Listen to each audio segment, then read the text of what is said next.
ഹരേ കൃഷ്ണ. ഇനി നമുക്ക് 43-ാമത്തെ ശ്ലോകം നോക്കാം. പ്രായോപവിഷ്ടം ഗംഗായാം പരീതം പരമർഷിഭിഃ കൃഷ്ണേ സ്വധാമോപഗതേ ധർമ്മജ്ഞാനാദിഭിഃ സഹ.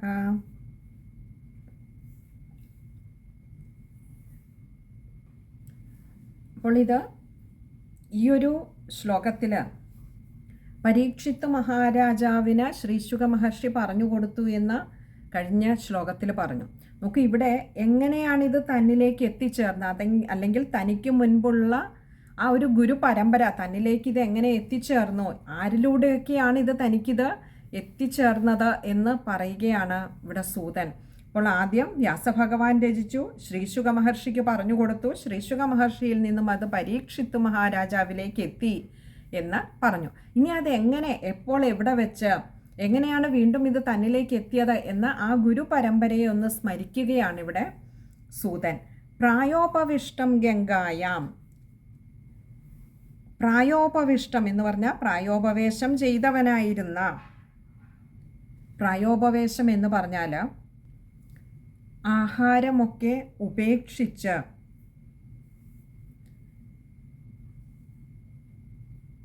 അങ്ങനെ മരണത്തെ കാത്തു കിടക്കുന്ന ഒരു വ്രതാനുഷ്ഠാനമാണ്, അല്ലെങ്കിൽ വ്രതചര്യയാണ് പ്രായോപവേശം എന്ന് പറയുന്നത്. ഇവിടെ ആ ബ്രാഹ്മണപുത്രനിൽ നിന്നും ശാപം കിട്ടിയതിന് ശേഷം പരീക്ഷിത്ത് മഹാരാജാവ് ഇനിയുള്ള 7 ദിവസം എല്ലാം ഉപേക്ഷിച്ച് രാജ്യവും വിട്ടു,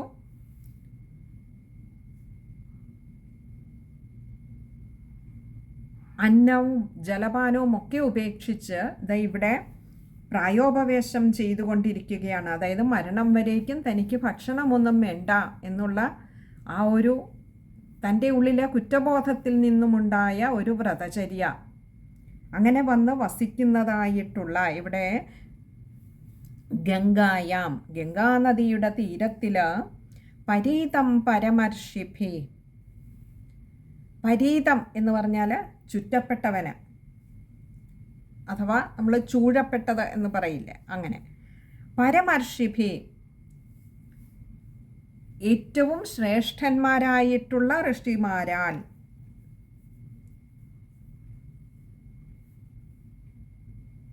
ഗംഗാതീരത്തിൽ പ്രായോപവേശം ചെയ്തുകൊണ്ടിരുന്ന പരീക്ഷിത്ത് മഹാരാജാവിൻ്റെ ചുറ്റിനും ധാരാളം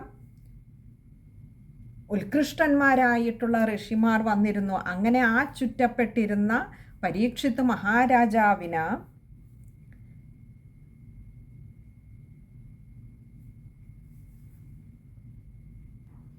ഇവിടെ ഈ പ്രായോപവേശം ചെയ്യുന്ന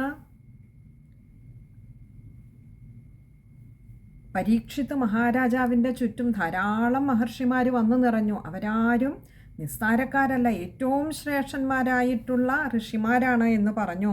എന്നിട്ട് പറയുകയാണ്, കൃഷ്ണേ സ്വധാമോപഗതേ.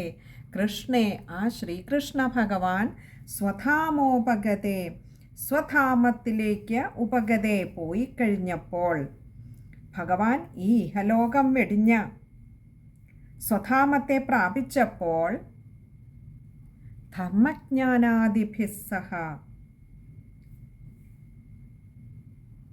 ഭഗവാൻ പോയത് ധർമ്മജ്ഞാനാദിഭിഃ സഹ,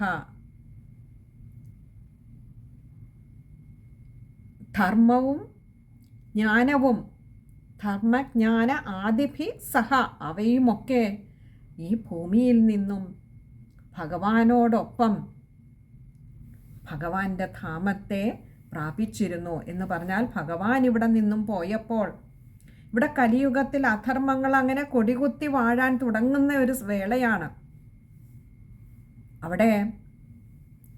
അതുകൊണ്ടാണല്ലോ കലിയെ കീഴടക്കിയ പരീക്ഷിത്ത് മഹാരാജാവ് പോലും കലിയാൽ കീഴടക്കപ്പെട്ടുകൊണ്ട് ഇങ്ങനെ ഒരു ബ്രാഹ്മണ ശാപം വലിച്ചു വെക്കുവാൻ ഇടവന്നത്. അപ്പോൾ ആ കലിയുടെ പ്രഭാവം, ഭഗവാന്റെ അഭാവം, ധർമ്മജ്ഞാനാദികളുടെ അഭാവം ഇവിടെ അങ്ങനെ വിളയാടി തുടങ്ങിയിരിക്കുന്നു, ദൃശ്യമായി തുടങ്ങിയിരിക്കുന്നു. അങ്ങനെയുള്ള സമയത്ത് പരീക്ഷിത്ത് മഹാരാജാവ് അവിടെ ഗംഗാനദീ തടത്തിൽ പ്രായോപവേശം ചെയ്തുകൊണ്ടിരിക്കെയാണ് ധാരാളം ഋഷിമാരവിടെ വന്നു ചേരുന്നത്. ഇത് തുടർച്ചയായി നമുക്ക് അടുത്ത ശ്ലോകങ്ങളിൽ ഇതിൻ്റെ ബാക്കി വരുമ്പോൾ ഈ പറഞ്ഞതിൻ്റെ ആ ഒരു എസൻസ്, സത്ത് നമുക്ക് മനസ്സിലാകും. നമുക്ക് ഈ ശ്ലോകം ഒന്നുകൂടി നോക്കിയിട്ട് അടുത്തതിലേക്ക് പോകാം. പ്രായോപവിഷ്ടം ഗംഗായാം പരീതം പരമർഷിഭി കൃഷ്ണേ സ്വധാമോപഗതേ ധർമ്മജ്ഞാനാദിഭിः സഹ. ശ്ലോകം വായിക്കുമ്പോൾ ശ്രദ്ധിക്കേണ്ട കാര്യം, പരമർഷിഭി, അവിടെ ഒരു വിശ്ലേഷണമുണ്ട്. വായിക്കുമ്പോൾ പകുതി ഹകാരത്തിൽ വായിക്കുവാൻ ശ്രമിക്കുക. അതുപോലെ ധർമ്മജ്ഞാനാദിഭിः സഹ, സ കൂട്ടക്ഷരമാണ്, വായിക്കുമ്പോൾ ശ്രദ്ധിക്കുക. അടുത്തത് 44-ാമത്തെ ശ്ലോകമാണ്. കലൗ നഷ്ടദൃശാമേഷ പുരാണാർക്കോധുനോദിത തത്ര കീർത്തയതോ വിപ്രാ വിപ്രർഷേർഭൂരി തേജസ. കലൗ നഷ്ടദൃശാമേഷ, കലൗ ഈ കലിയുഗത്തിൽ, നഷ്ടദൃശാമേഷ, നഷ്ടദൃശാം ഏഷ, ഇങ്ങനെ രണ്ട് വാക്കുകൾ ചേരുന്നതാണ് നഷ്ടദൃശാമേഷ. നഷ്ടദൃശാം അതായത് ആ ഒരു കാണുവാനുള്ള കഴിവ് നഷ്ടപ്പെട്ടവർക്ക്, അതായത് കണ്ണ് കാണാത്തവർക്ക്, അന്ധരായി തീർന്നവർക്ക്. അന്ധരാകുവാൻ കാരണം ധർമ്മജ്ഞാനാദികളുടെ വെളിച്ചം ഇല്ലാതെയായിരിക്കുന്നു. ഇത് രണ്ടും ഭഗവാനോടൊപ്പം ഭഗവാന്റെ ധാമത്തെ പ്രാപിച്ചിരിക്കുന്നത് കൊണ്ട് ശരിയായ ധർമ്മജ്ഞാനാദികളെ അറിയുവാനും കാണുവാനും കഴിയാതെ അന്ധരായി തീർന്നവർക്ക്. ഏഷ എന്ന് പറഞ്ഞാൽ ഈ എന്നുള്ള അർത്ഥത്തിൽ ഇവിടെ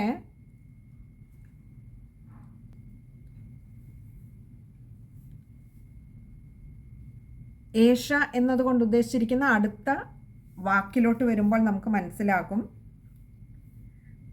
പുരാണാർക്കോധുനോദിത,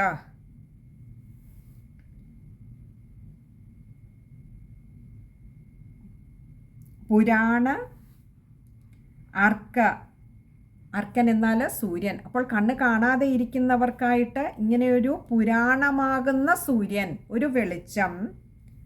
അധുന ഉദിത, ഇവിടെ കുറച്ചധികം വാക്കുകളുണ്ട്. പുരാണ അർക്ക അധുന ഉദിത, ഇങ്ങനെ 4 വാക്കുകൾ അവിടെ വരുന്നുണ്ട്. അധുന എന്ന് പറഞ്ഞാൽ ഇപ്പോൾ. അപ്പോൾ ഈ കലിയുഗത്തിൽ കണ്ണ് കാണാതെയായി പോയവർക്ക്, ധർമ്മജ്ഞാനാദികളെ ഗ്രഹിക്കുവാൻ കഴിയാതെ പോകുന്നവർക്ക്, അതിൻ്റെ ഒരു വെളിച്ചം കിട്ടാതെ പോയ അന്ധരായി തീർന്നവർക്ക് ഇപ്പോൾ ദാ ഈ പുരാണമാകുന്ന സൂര്യൻ, അവിടെയാണ് ഏഷ എന്ന വാക്കിൻ്റെ അർത്ഥം ചേർത്ത് വായിക്കേണ്ടത്. ഈ പുരാണമാകുന്ന സൂര്യൻ ഉദിതഃ എന്ന് പറഞ്ഞാൽ ഉദിച്ചിരിക്കുന്നു. എന്തിനാ? കണ്ണ് കാണാത്തവർക്ക് കാഴ്ചയായി മാറുവാൻ, അവർക്ക് വെളിച്ചമേകുവാൻ. തത്ര കീർത്തയതോ വിപ്ര, തത്ര എന്ന് പറഞ്ഞാൽ ഇപ്പോൾ ഈ പ്രായോപവേശം ചെയ്തുകൊണ്ടിരിക്കുന്ന പരീക്ഷിത്ത് മഹാരാജാവിൻ്റെ ചുറ്റും കൂടിയിരിക്കുന്ന ഏറ്റവും ശ്രേഷ്ഠന്മാരായിട്ടുള്ള ഋഷിമാരുടെ മുന്നിൽ, തത്ര അവിടെ, കീർത്തയതോ വിപ്ര, കീർത്തയതഃ എന്ന് പറഞ്ഞാൽ വളരെ വിസ്തരിച്ച് തന്നെ പറഞ്ഞ,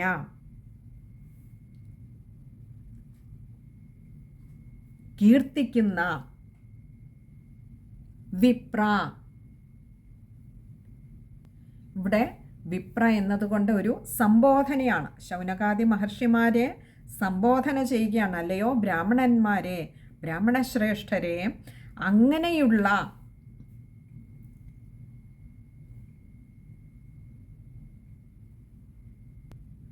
വിപ്രർഷേർ ഭൂരി തേജസ, വിപ്രർഷേ ഭൂരി തേജസ്, ഇങ്ങനെ രണ്ട് വാക്കുകൾ അവിടെ വരുന്നുണ്ട്.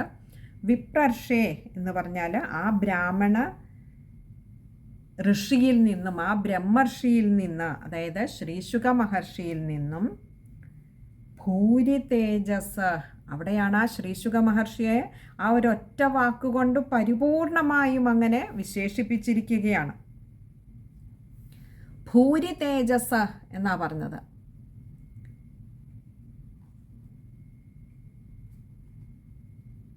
തേജസ് മുഴുവൻ അങ്ങനെ നിറഞ്ഞു നിൽക്കുന്ന, അധികരിച്ചിരിക്കുന്നവനായിട്ടുള്ള, സർവാംഗവും ആ ആത്മജ്ഞാനം കൊണ്ട് ശോഭിക്കുന്നതായിട്ടുള്ള, ഉജ്ജ്വലമായ ശോഭയോട് കൂടിയതായിട്ടുള്ള ശ്രീശുക മഹർഷിയിൽ നിന്നും എനിക്കും ഇത് കേൾക്കുവാൻ കഴിഞ്ഞു എന്ന് പറയുക. അല്ലയോ ബ്രാഹ്മണരെ, അന്ന് ആ പരീക്ഷിത്ത് മഹാരാജാവിന് വേണ്ടി ശ്രീശുക മഹർഷി എങ്ങനെ സർവാംഗങ്ങളിലൂടെയും ആത്മജ്ഞാനത്തിൻ്റെ അധികരിച്ച തേജസ്സോടുകൂടിയ ശ്രീശുക മഹർഷി മറ്റുള്ള ബ്രാഹ്മണരാൽ ശ്രേഷ്ഠന്മാരായിട്ടുള്ള ബ്രാഹ്മണന്മാരുടെ സാന്നിധ്യത്തിൽ പരീക്ഷിത്ത് മഹാരാജാവിന് ഉപദേശിച്ചു കൊടുത്ത ആ ശ്രീമദ് ഭാഗവതം എന്ന പുരാണം, അത് അപ്പോൾ ആ ശ്രീശുക മഹർഷിയിൽ നിന്നും പരീക്ഷിത്ത് മഹാരാജാവിനും അതേപോലെ അവിടെ കൂടിയിരുന്ന മറ്റുള്ള ഋഷിവര്യന്മാർക്കും ലഭിച്ചു എന്ന് പറഞ്ഞു. നോക്കൂ, ആ പരമ്പര പറയുകയാണ്. വ്യാസഭഗവാനിൽ നിന്ന് ശ്രീശുക മഹർഷിയിലേക്ക്, പിന്നെ പരീക്ഷിത്ത് മഹാരാജാവിനും അന്ന് അവിടെ കൂടിയിരുന്ന മറ്റുള്ള ഋഷിമാർക്കും ഒക്കെ ലഭിച്ചു. കഴിഞ്ഞില്ല, ഇനി അതിൻ്റെ തുടർച്ച വീണ്ടും വരുന്നുണ്ട്. അടുത്ത ശ്ലോകത്തിൽ നമുക്കത് കാണാം. ശ്ലോകം നമുക്ക് ഒന്നുകൂടി നോക്കിയിട്ട് അടുത്ത ശ്ലോകത്തിലേക്ക് പോകാം. കലൗ നഷ്ടദൃശാമേഷ പുരാണാർക്കോധുനോദിത തത്ര കീർത്തയതോ വിപ്രർഷേർഭൂരി തേജസ്. ശ്ലോകം വായിക്കുമ്പോൾ ശ്രദ്ധിക്കേണ്ട കാര്യം, നഷ്ടദൃശാമേഷ, നഷ്ടദൃശാം ഏഷ ആണ് പദം, പിരിക്കേണ്ട, മായുടെ ഏകാരം ശ്രദ്ധിച്ചാൽ മതിയാകും. അതുപോലെ പുരാണാർക്കോധുനോദിത, അവിടെ പുരാണാർക്ക് അധുന ആണ്, അവിടെ പദം പിരിക്കേണ്ട, വിശ്ലേഷണമുള്ളത് കൊണ്ട് തന്നെ പുരാണാർക്കോധുന, അവിടെ ഒകാരം നീട്ടിയെടുക്കുക. അതുപോലെ ഉദിത എന്ന് പറയുന്നിടത്ത് വിസർഗം വരുന്നുണ്ട്, പകുതി ഹകാരത്തിൽ വായിക്കുക. പിന്നെ വിപ്രർഷേർ ഭൂരി തേജസ്, അവിടെയും വിസർഗമുണ്ട്, പകുതി ഹകാരത്തിൽ വായിക്കുവാൻ ശ്രദ്ധിക്കുക. ഇനി അടുത്തത് അവസാനത്തെ ശ്ലോകമാണ്, 45-ാമത്തെ ശ്ലോകം. ആ ഒരു ശ്ലോകത്തോടു കൂടി ഈ ഗുരുപരമ്പര മുഴുവനായിട്ടും ശൗനകാദി മഹർഷിമാർക്ക് സൂതൻ പറഞ്ഞു കൊടുക്കുകയാണ്. അപ്പോൾ കഴിഞ്ഞ ശ്ലോകത്തിൽ അവിടെ കൂടിയിരുന്ന ബ്രാഹ്മണർക്ക്, അതായത് ഋഷിവര്യന്മാർക്കും പരീക്ഷിത്ത് മഹാരാജാവിനും പറഞ്ഞു കൊടുത്തു. വിസ്തരിച്ച് തന്നെ അത് സർവാംഗങ്ങളിലൂടെയും ആ ആത്മജ്ഞാനത്തിൻ്റെ തേജസ് സ്ഫുരിച്ചുകൊണ്ടിരുന്ന, അധികരിച്ചുകൊണ്ട്, അതായത് ശരീരത്തിൽ നിന്നും അധികരിച്ചു കൊണ്ടിരുന്ന ആത്മതേജസ്, അങ്ങനെയുള്ള ആത്മജ്ഞാനം തന്നെ സ്വരൂപം പൂണ്ട ശ്രീശുക മഹർഷിയിൽ നിന്നും അങ്ങനെ വളരെ വിസ്തരിച്ച് അങ്ങനെ പറഞ്ഞുകൊണ്ടിരിക്കുന്നു, അല്ലെങ്കിൽ അങ്ങനെ ഒഴുകിക്കൊണ്ടിരുന്നു. ആർക്കൊക്കെ? അവിടെ കൂടിയിരുന്ന ഋഷിമാർക്കും പരീക്ഷിത്ത് മഹാരാജാവിനും എന്ന് പറഞ്ഞു. കഴിഞ്ഞില്ല. അഹം ചാധ്യഗമം തത്ര നിവിഷ്ടസ്തദനുഗ്രഹാത് സോഹംവശ്രാവയിഷ്യാമി യഥാധീതം യഥാമതി. അഹം ചാധ്യഗമം, അഹം ഞാന്, ചാധ്യഗമം, ച അധ്യഗമമാണ് ചാധ്യഗമം. അഹം ച ഞാനും, അധ്യഗമം പഠിച്ചു, അവിടെ ഇരുന്ന് ഞാനും അത് പഠിച്ചു. തത്ര നിവിഷ്ടസ്തദനുഗ്രഹാത്, തത്ര എന്ന് പറഞ്ഞാൽ അവിടെ, അതായത് ആ വേദിയിലപ്പോൾ ഞാനും ഉണ്ടായിരുന്നു, ഞാനും കേൾക്കുന്നുണ്ടായിരുന്നു. അങ്ങനെ ഞാനും അത് പഠിച്ചു. നിവിഷ്ടസ്തദനുഗ്രഹാത്, നിവിഷ്ട തദനുഗ്രഹാത്, ഇങ്ങനെ രണ്ട് വാക്കുകൾ ചേരുന്നതാണ് നിവിഷ്ടസ്തദനുഗ്രഹാത്. നിവിഷ്ട എന്ന് പറഞ്ഞാൽ നിവേശിച്ചവനായ എന്ന് പറഞ്ഞാൽ അവിടെ ആ സമയത്ത് ആ വേദിയിൽ ഞാനും ഇരിപ്പുണ്ടായിരുന്നു എന്ന് പറയുക. അങ്ങനെ ഇരുന്ന എനിക്കും അത് പഠിക്കുവാൻ കഴിഞ്ഞു. തദനുഗ്രഹാത്, ആ ഋഷിയുടെ അനുഗ്രഹം കൊണ്ട് മാത്രമാണ് എനിക്കും അത് പഠിക്കുവാൻ കഴിഞ്ഞ. ആരുടെ? ആ ശ്രീശുക മഹർഷിയുടെ അനുഗ്രഹം കൊണ്ട് അത് കേൾക്കുവാൻ, അത് പഠിക്കുവാൻ എനിക്കും ഒരു അനുഗ്രഹം ലഭിച്ചു. ഞാനും ആ വേദിയിൽ അപ്പോൾ അവിടെ ഇരിപ്പുണ്ടായിരുന്നു. അങ്ങനെയാണത് എന്നിലേക്ക് വന്നത്.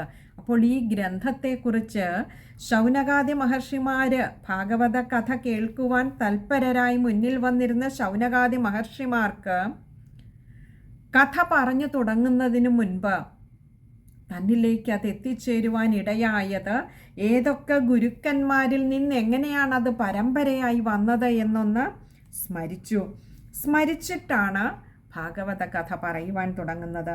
ഇവിടെ ആ സൂതൻ എന്ന പരമജ്ഞാനിയുടെ ആ ശ്രേഷ്ഠൻ്റെ മഹത്വം വെളിവാക്കുന്നതാണത്. ആദ്യം ഗുരുവിനെ സ്മരിക്കുക, അതിനുശേഷം ആ ഗ്രന്ഥത്തിലേക്ക് കടക്കുക എന്നുള്ളത്. ഇവിടെയും ചര്യ തെറ്റിച്ചില്ല സൂതൻ. പരമ്പരകളെയൊക്കെ സ്മരിച്ചു, വണങ്ങി. ഒടുവിലായി ആ വേദിയിൽ ഞാൻ ഇരുന്ന് എനിക്കത് കേൾക്കുവാൻ കഴിഞ്ഞത്. അപ്പോഴും നോക്കൂ, അങ്ങനെ എനിക്ക് കഴിഞ്ഞു എന്നുള്ളത് എൻ്റെ കേമത്തമായിട്ടല്ല അവിടെ പറയുന്നത്. ആ ഗുരുവിൻ്റെ അനുഗ്രഹം, ശ്രീശുക മഹർഷിയുടെ അനുഗ്രഹം കൊണ്ട് എനിക്കും അത് കേൾക്കുവാനും പഠിക്കുവാനും സാധിച്ചു. സോഹം വ ശ്രാവയിഷ്യാമി. സോഹം, സഹ അഹമാണ് സോഹം. സഹ എന്ന് പറഞ്ഞാൽ ആ, അതായത് അന്ന് അവിടെ ഇരുന്നിരുന്ന അഹം, ഞാൻ വ ശ്രാവയിഷ്യാമി. ശ്രാവയിഷ്യാമി എന്ന് പറഞ്ഞാൽ അങ്ങനെ അവിടെ ഇരുന്ന് കേട്ട ഞാൻ ഇപ്പോൾ നിങ്ങൾക്കിത് പറഞ്ഞു തരാം. ശ്രാവയിഷ്യാമി, അത് ശ്രവിപ്പിക്കാം, കേൾപ്പിക്കുന്നുണ്ട്. എങ്ങനെ? യഥാധീതം യഥാമതി. യഥാധീതം, ഞാൻ അന്ന് പഠിച്ചതൊക്കെ, അന്ന് കേട്ടതൊക്കെ എത്രമാത്രം എനിക്ക് ഓർമ്മയുണ്ട് എന്ന് എനിക്കറിയില്ല. ആ ഓർമ്മയ്ക്കനുസരിച്ച് എൻ്റെ ബുദ്ധിയിൽ എത്രമാത്രം ഇപ്പോൾ അത് പതിച്ചു കിടക്കുന്നുണ്ടെന്നറിയില്ല. അതിനനുസരിച്ച് യഥാമതിഹി, ആ ബുദ്ധിക്കനുസരിച്ച് എത്രമാത്രം എൻ്റെ ഓർമ്മശക്തിക്കനുസരിച്ച് എനിക്ക് ഓർത്തെടുത്ത ആ കഥകളെ പറയുവാൻ കഴിയുമോ അത്രമാത്രം ഞാൻ പറഞ്ഞു കേൾപ്പിക്കാം നിങ്ങൾക്കായിക്കൊണ്ട്. എനിക്ക് ആ ശ്രീശുക മഹർഷിയുടെ കൃപാകാരുണ്യം കൊണ്ട് അത് കേൾക്കുവാനും അന്നത് പഠിക്കുവാനും കഴിഞ്ഞിട്ടുണ്ട്. ഞാൻ ശ്രമിക്കാം.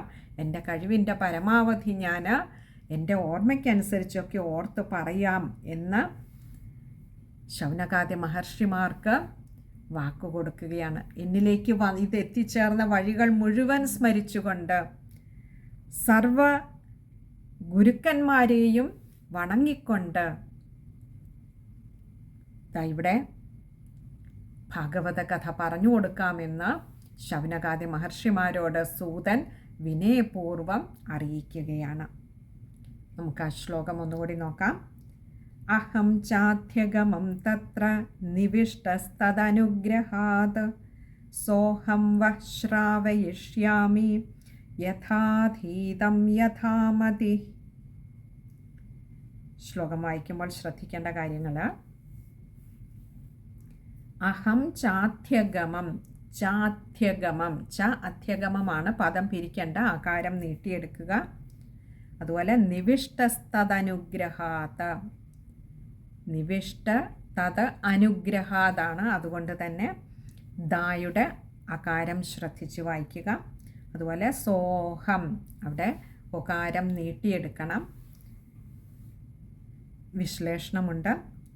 പിന്നെ വഹ്, അവിടെ വിസർഗമുണ്ട്, പകുതി ഹകാരത്തിൽ വായിക്കുക. വഹ് എന്ന് പറഞ്ഞാൽ നിങ്ങളെ എന്നുള്ള അർത്ഥത്തിൽ, അതായത് അവിടെ കൂടിയിരിക്കുന്ന ശൗനകാദി മഹർഷിമാരെയും മറ്റ് ധന്യാത്മാക്കളെയും ചേർത്ത് പറയുകയാണ്, നിങ്ങളെ. ഇത് ഇത്രയും കാര്യങ്ങളാണ് ആ ഒരു ശ്ലോകം വായിക്കുമ്പോൾ ശ്രദ്ധിക്കേണ്ടതായിട്ടുള്ളത്. പിന്നെ യഥാധീതം, അവിടെ രഥത്തിൻ്റെ ധായുണ്ട്, ധനത്തിൻ്റെ ധായുണ്ട്, തായുണ്ട്. ഈ അക്ഷരങ്ങൾ വായിക്കുമ്പോൾ തെറ്റുകൂടാതെ വായിക്കുവാൻ ശ്രമിക്കുക. ഇത്രയും കാര്യങ്ങളാണ് ആ ഒരു ശ്ലോകത്തിൽ ശ്രദ്ധിക്കേണ്ടതായിട്ടുള്ളത്. ഇനി അടുത്ത സത്സംഗത്തിൽ നമുക്ക് ഈ അധ്യായം സമ്പൂർണ്ണ പാരായണം ചെയ്ത് ഭഗവാന്റെ പാതാരവിന്ദങ്ങളിൽ സമർപ്പിക്കുവാൻ ഭഗവാന്റെ കൃപയുണ്ടാകണേ എന്ന് പ്രാർത്ഥിച്ചുകൊണ്ട് ഇന്നത്തെ ഈ സത്സംഗവും ഭഗവാന്റെ പാതാരവിന്ദങ്ങളിൽ സമർപ്പിക്കുകയാണ്. അങ്ങനെ ഭഗവാന്റെ കൃപ കൊണ്ട് മൂന്നാമത്തെ അധ്യായവും നമുക്ക് പൂർത്തിയാക്കുവാൻ കഴിഞ്ഞു. ഒന്ന് അർത്ഥവിചാരം ചെയ്ത് നോക്കുവാൻ കഴിഞ്ഞു. എല്ലാം ഭഗവാന്റെ ഒരു കൃപ, ഭഗവാന്റെ ഒരു കാരുണ്യം. ഹരേ കൃഷ്ണ. ഇതി ശ്രീമദ്ഭാഗവതേ മഹാപുരാണേ പാരമഹംസ്യാം സംഹിതായാം പ്രഥമസ്കന്ധേ നൈമിഷീയോപാഖ്യാനെ തൃതീയോധ്യായഃ. സർവത്ര ഗോവിന്ദനാമസങ്കീർത്തനം. ഗോവിന്ദ ഗോവിന്ദ.